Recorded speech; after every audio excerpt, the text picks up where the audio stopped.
મિત્રો, પીએમ નરેન્દ્ર મોદી બેટ દ્વારકામાં ભગવાન શ્રી કૃષ્ણના રાજમહેલમાં આરતી અને પૂજન કરવા આવી રહ્યા છે તે આપણે બધા જાણીએ છીએ। દ્વારકાધીશ મંદિરે પણ વૈદિક મંત્રોચ્ચાર સાથે ધ્વજા આરોહણના અને દર્શન પણ કરવાના છે।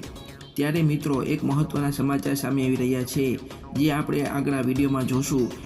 કારણ કે મિત્રો, નરેન્દ્ર મોદી સાહેબ હેલિકોપ્ટર મારફતે સીધા જ બેટ દ્વારકામાં પધારવાના છે અને આ હેલિકોપ્ટરને લઈને બહુ મહત્વના સમાચાર સામે આવી રહ્યા છે। મિત્રો, એ બધું આપણે આગળના વિડીયોમાં જોશું, તો બન્યા રહેજો અંત સુધી આ વિડીયોમાં।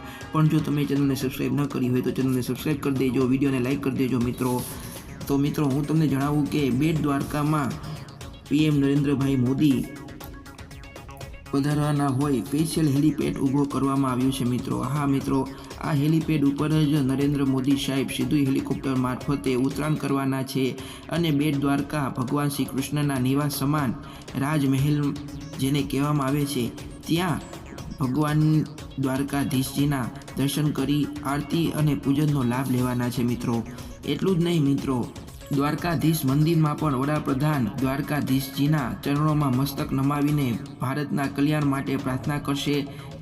2 કલાક જેટલો સમય મોદીજીના કાર્યક્રમમાં સ્પેર આપવામાં આવ્યો છે મિત્રો, જેથી કહીને વહીવટતંત્ર અને પ્રજા માટે પણ અનેક વિકાસલક્ષી યોજનાઓ આપી શકાય મિત્રો। સાથે સાથે તમને એ પણ જણાવી દઉં કે વૈદિક મંત્રોચ્ચાર સાથે દ્વારકાધીશની ચરણ પાદુકાનું પૂજન પણ નરેન્દ્ર મોદી સાહેબ કરવાના છે અને સાથે સાથે મોદીજી ભગવાન દ્વારકાધીશજીની પાઘડી સમાન ધ્વજાજીનું પૂજન પણ કરશે અને ધ્વજાનું આરોહણ પણ કરશે।